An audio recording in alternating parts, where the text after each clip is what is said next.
Olá, eu sou Jairo Melo, diretor de JGM Advogados, responsável pela área de planejamento societário e recuperação de empresas. Hoje a gente está aqui para bater um papo sobre planejamento patrimonial, societário, sucessório. O convidado de hoje é meu sócio, George Melo, diretor da área de planejamento do escritório. E a gente vai conversar um pouco sobre essa questão do planejamento patrimonial e sucessório que ocorre em empresas, sejam empresas familiares ou não. E eu começaria perguntando a George. George, como é que você está vendo nesse momento atual a questão do planejamento patrimonial, societário, sucessório, que tem várias implicações nas empresas? Na verdade, eu diria assim, que esse tipo de assunto ele não é novo, embora que ele tenha sido potencializado devido os últimos acontecimentos, né? Começamos com a pandemia, aí muito marcante para a história da humanidade, e terminamos aí com um pleito eleitoral, né, muito acirrado entre duas áreas bem distintas, e tudo isso leva a uma reflexão a respeito do que nós estamos fazendo aqui nesse mundo. Sobre o aspecto patrimonial, como eu disse, não é nada novo, né, esse processo de planejamento já é feito há muitas décadas, né? Nós, particularmente, já fazemos isso há pelo menos 2 décadas aqui com famílias alagoanas. E ele trata basicamente da organização, como o nome mesmo diz, do planejamento do patrimônio das pessoas, né? Seja sobre o viés societário, ou seja, organizar as empresas, seja o viés sucessório, onde você pensa fundamentalmente nas gerações seguintes. Filhos, netos, né? Como organizar isso e como tornar essa sucessão, esse passamento de riquezas de uma geração para outra de uma forma mais tranquila, mais barata, né? Inclusive, e mais harmônica. E por que é importante, George, né? A gente sabe que muitas famílias estão procurando mais do que nunca, né? A gente pode dizer assim, ao longo de séculos já ocorre esse tipo de planejamento, né? Na Europa, Estados Unidos, né? Mas mais fortemente a gente tem visto no Brasil essa procura, né? E por que é importante fazer o planejamento patrimonial? Pois como acontece normalmente, né? Nós tendemos a imitar ou a seguir, né? Algumas situações que ocorrem no exterior, né? Como você citou, Europa e Estados Unidos. E aqui no Nordeste, especialmente, é o que ocorre no Sul, né? Sul, Sudeste, que esse tipo de processo de planejamento já tem algumas décadas que vem sendo feito. Então, por que é importante? Aí a gente começa a pensar nos objetivos, né? Por que é que eu vou procurar fazer um planejamento societário sucessório? E aí existem 2 vertentes principais, como eu já falei. A primeira é a questão sucessória, né? Como eu vou passar esse patrimônio para as gerações seguintes, para as pessoas que estão vindo por aí. E o outro aspecto é a questão da segurança, né, que comumente se fala em blindagem. Esse termo blindagem a gente nem gosta muito de falar, porque dá a conotação como se você estivesse se protegendo, escondendo alguma coisa irregular, que não é verdade. Você, na verdade, está protegendo aquele patrimônio de situações, muitas vezes imprevistas, no futuro a gente não consegue prever. Então, você está protegendo aquele patrimônio em relação a situações, por exemplo, questões empresariais, tributárias, familiares, né? Como proteger a empresa da família e vice-versa, como proteger a família das questões... como proteger a família das questões societárias. Então, esse processo, como eu disse, a gente estabelece os objetivos. Por que é que você procura um planejamento? Então, tem essas 2 vertentes principais, a questão sucessória e a questão da blindagem ou da proteção patrimonial. O que a gente observa muito, né, e é interessante aproveitar essa sua experiência dirigindo planejamentos, né, de dezenas de famílias, de que a gente percebe uma diferença entre as famílias que fazem o planejamento e as famílias que não fazem o planejamento. E há uma busca, normalmente eles procuram a ideia de uma holding, né? Há o conceito de que criar uma holding é uma solução para todas as empresas. Então aproveita esse momento para que você dê uma explanação sobre essa figura da holding, né, que as pessoas procuram. Eu quero criar uma holding, né? Exatamente. Pois bem, essa questão da holding passa inicialmente por uma necessidade, né, que as famílias têm de proteção, holding, né, do verbo to hold em inglês, é o abraço, é a proteção, né, patrimonial. Então, por isso que muito se fala, quando se fala em planejamento, se fala em holding. Mas não é nenhuma panaceia, né? Você diz, eu tenho que constituir minha holding. Nem sempre esse é o caminho, mas é comum acontecer isso. Holding é uma empresa, como outra qualquer, uma empresa de sociedade limitada, ou sociedade anônima, né? Que se reveste de todas as formalidades de uma empresa comum, né? Só que ela tem como objetivo abrigar esse patrimônio das famílias.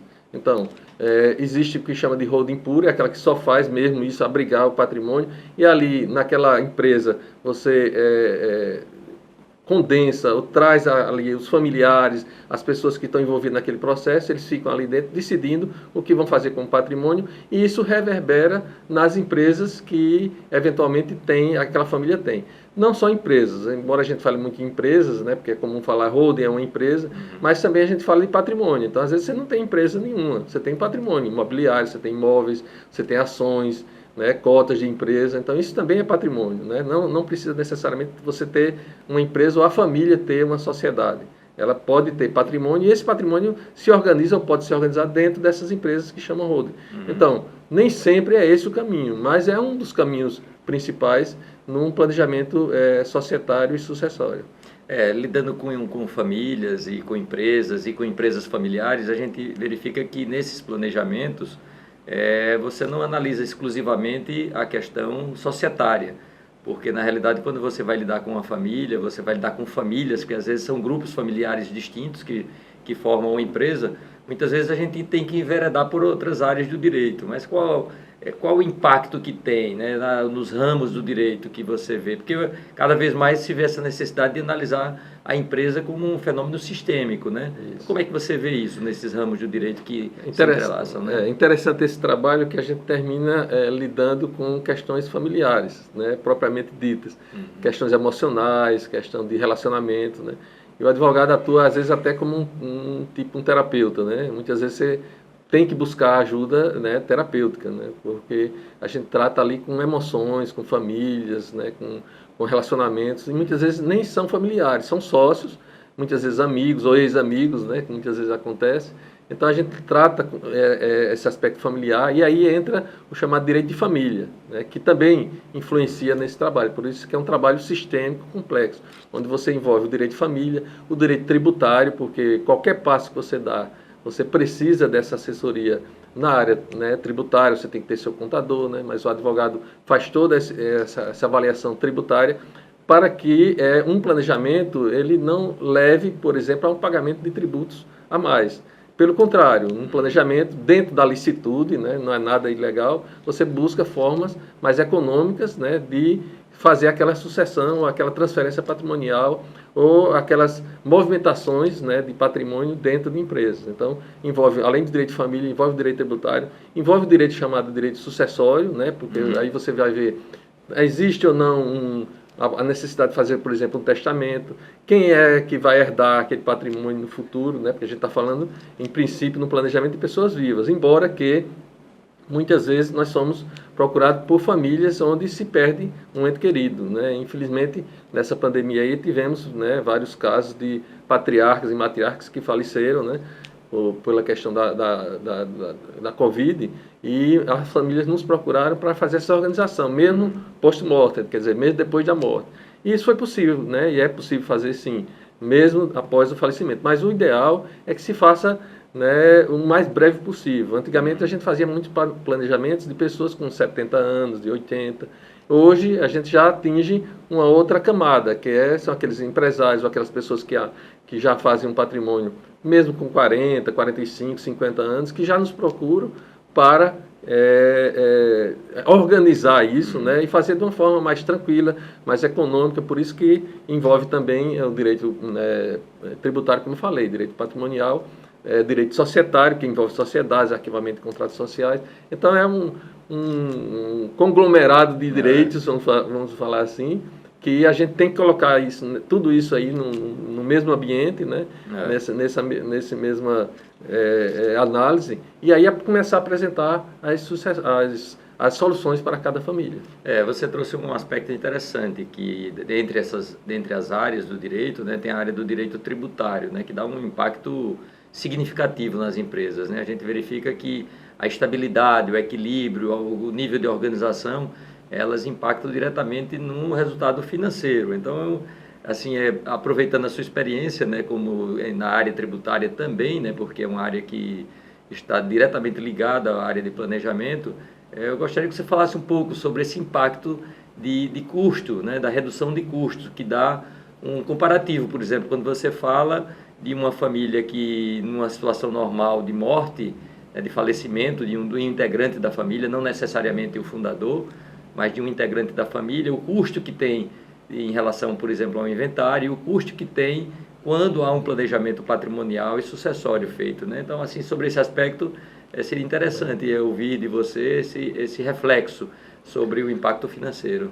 Nesses trabalhos nós nos constituímos nos maiores amigos dos contadores, né? Porque precisamos dessa troca de informações, né? Porque cada caso, a gente costuma dizer que cada planejamento é customizado, ou seja, é feito na medida da necessidade daquela família, ou daquela família empresária, ou daquela família que detém aquele patrimônio. Então, nós temos essa aproximação com os contadores para fazer essa tabelinha, né, num bom sentido, né, de tornar o processo mais tranquilo e menos oneroso para as famílias. Uhum. Além da questão tributária, que é importantíssima nesse tipo de planejamento, tem a questão das custas em si mesmo, né? Uhum. Você vai fazer um inventário, você, sem nenhum demérito para os advogados que atuam nessa área de sucessões, né? Fazem inventário, né? Tem a minha cunhada, né? A esposa do Jário, que faz a Flávia Padilha, mas esse processo de planejamento, ele evita,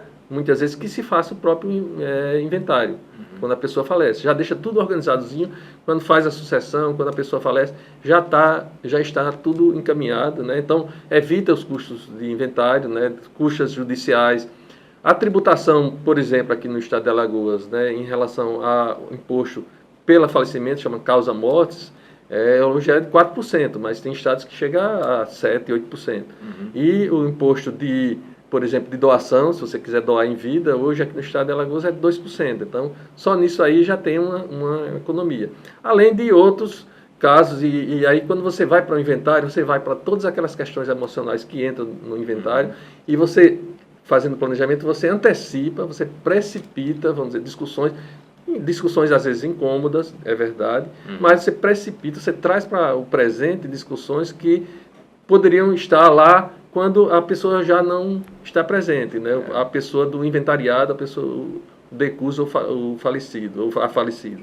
Então, você trazendo essas discussões para antes, quando todos estão presentes, causa realmente um incômodo, mas não tenha dúvida de que é muito mais barato, né? Muito mais tranquilo do que você deixar isso para ser discutido lá na frente. Um aspecto interessante, George, que você trouxe à tona foi em relação a questões emocionais, inclusive mencionou da necessidade de algum momento de recorrer até a terapeutas, né, para poder acompanhar um processo desse. Então, dentro dessa experiência é interessante também trazer à tona, porque em situações que você discute patrimônio, negócios, família, finanças, muitas vezes vem à tona questões de natureza emocional que estão relacionadas às relações, né, entre os familiares, né? Não só uma família, quando é detentora de uma empresa, mas quando são mais de duas famílias, né? Então, como o advogado lidar com essas situações, entendeu? Como conduzir um planejamento patrimonial que requer o envolvimento de questões assim bem significativas de natureza emocional, né? Então,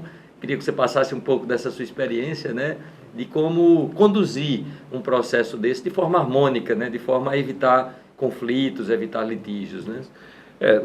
Na verdade, disponíveis aí, e hoje com essa questão dos cursos e formações, né, via online, né, está bem mais favorecido. Mas é importante que o advogado que lide com isso tenha noção sobre lidar com conflitos, né, com questões familiares, né, separar o que é do direito e o que é emocional. No final das contas, vai ter uma solução jurídica. Então, por mais que se discuta a relação, se discuta as pessoas, se discuta as emoções, mas no final a gente vai ter que dar uma solução jurídica.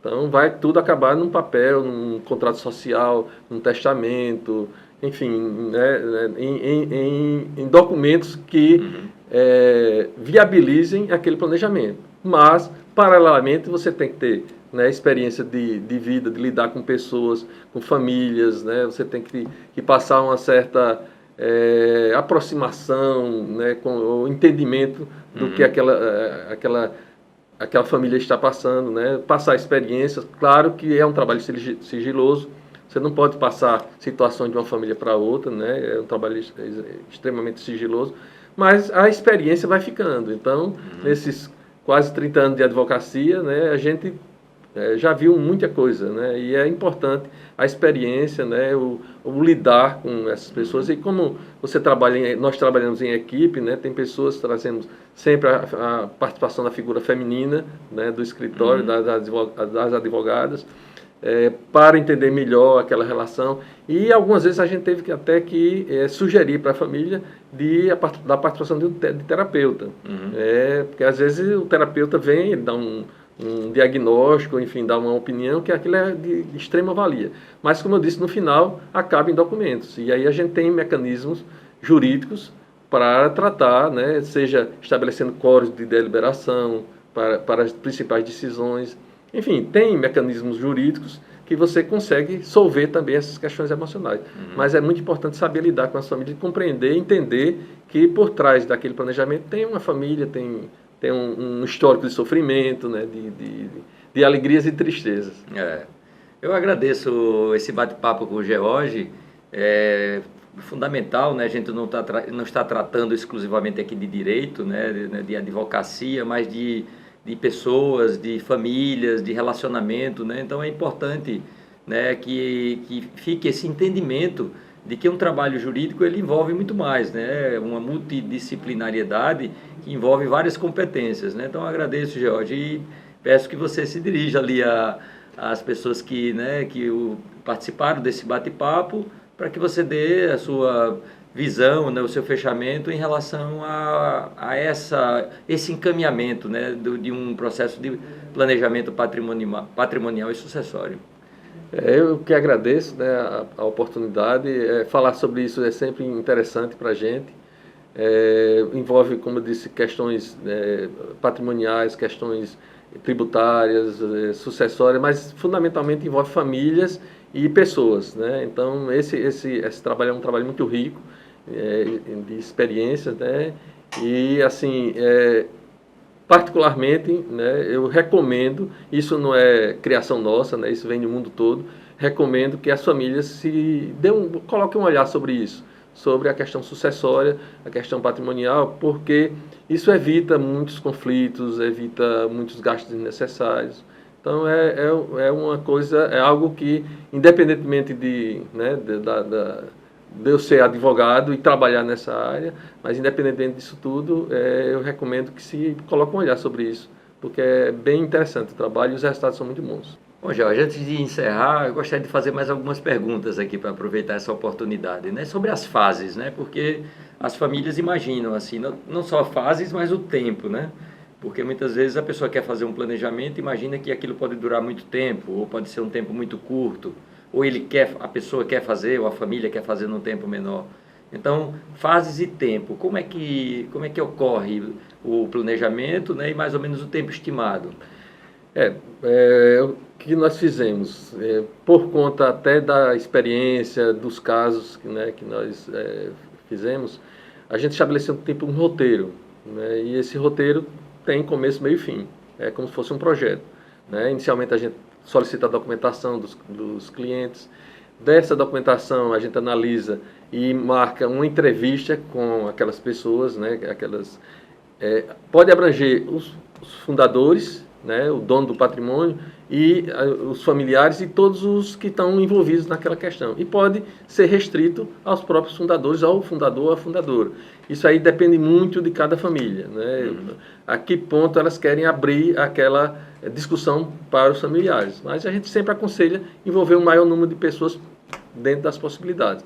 Fazendo essa entrevista, entendendo, né, os objetivos e por que aquela família quer aquilo, a gente volta para a documentação, faz uma análise criteriosa, né, de toda aquela documentação, um patrimônio, a constituição das empresas, enfim, o que é que aquela família tem.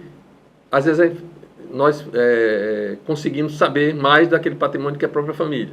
Então a gente se debruça sobre isso e aí retorna com algumas soluções. Olha, nesse caso você pode fazer um testamento, pode fazer uma holding, isso, dá aquelas opções.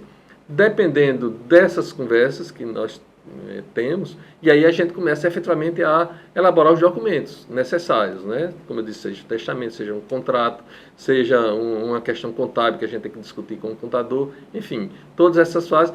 Após a conclusão dessas fases, dessas decisões, nós temos um acompanhamento, um curto espaço de tempo para formar aquele esqueleto para saber se está tudo ok com a família.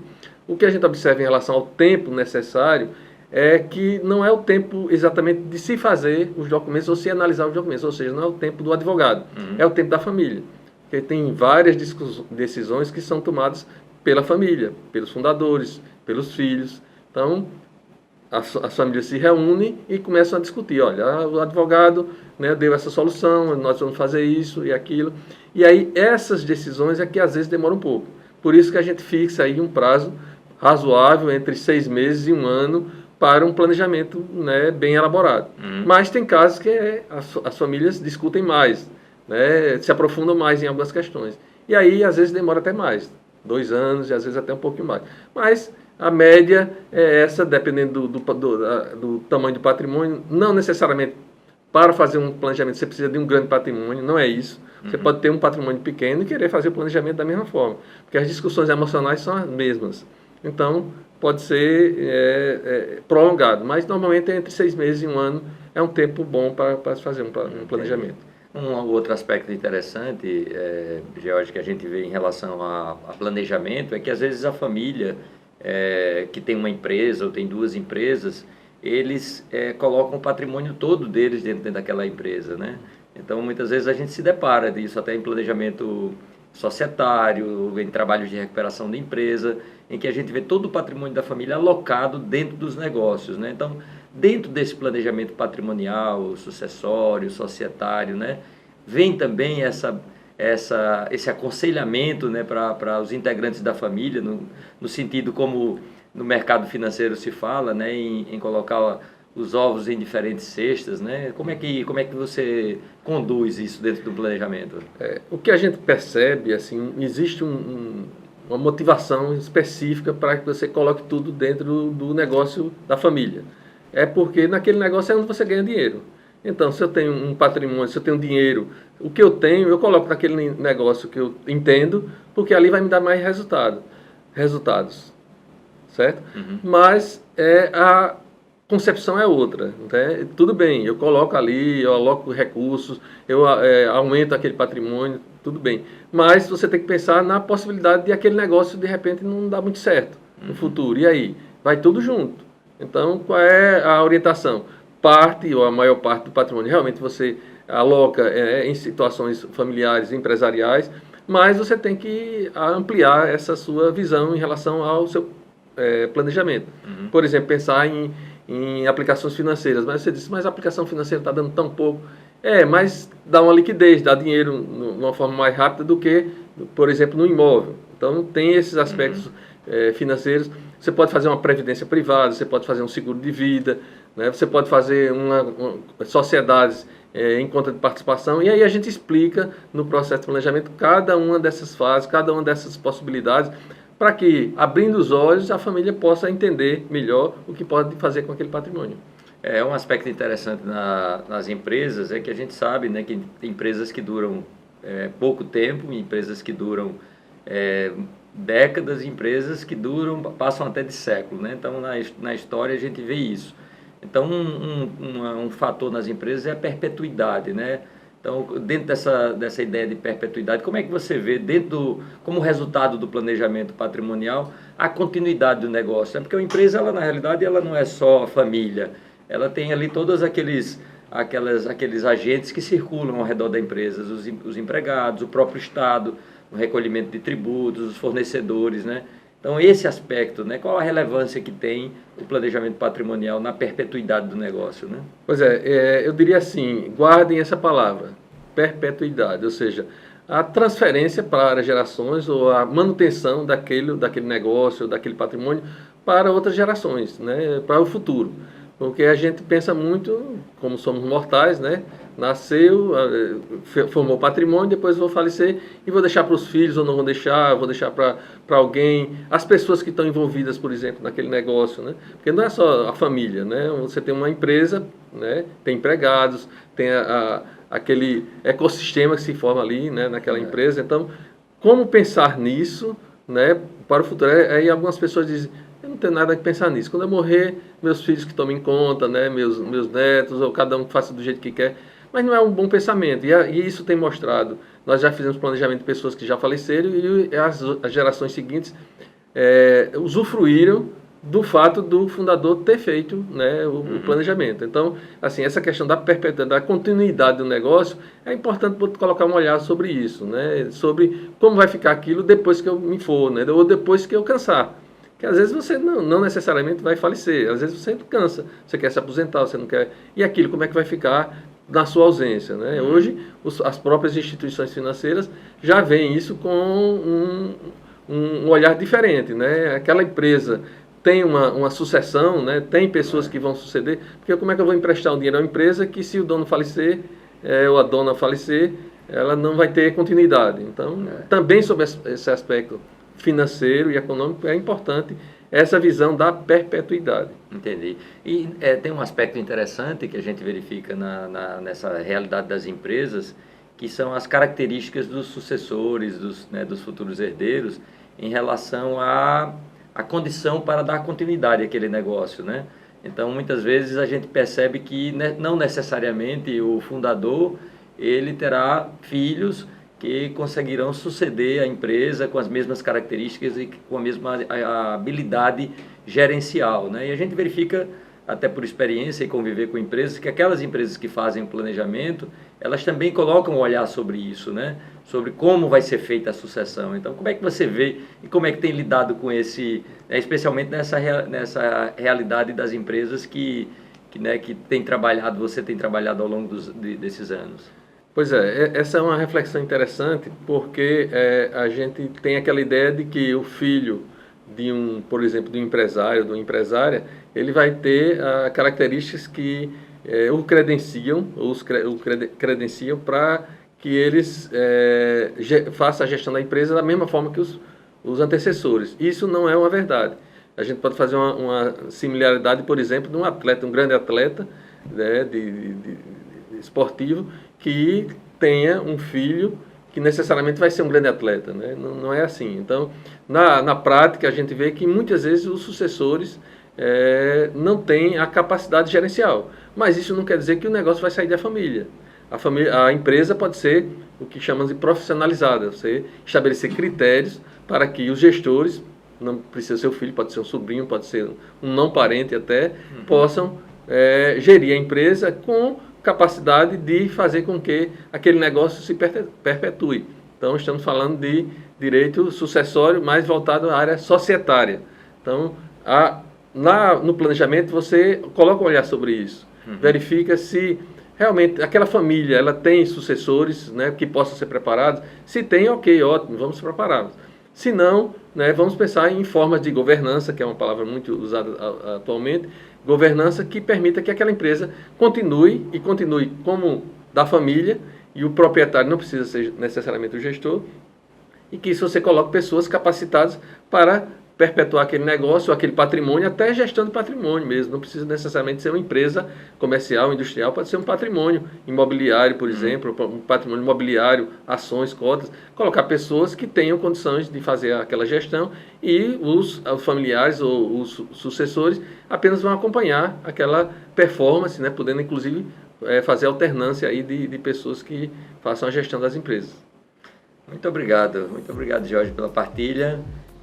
Obrigado a todos, e se gostaram do vídeo, se inscrevam no canal e deem um like. Até a próxima.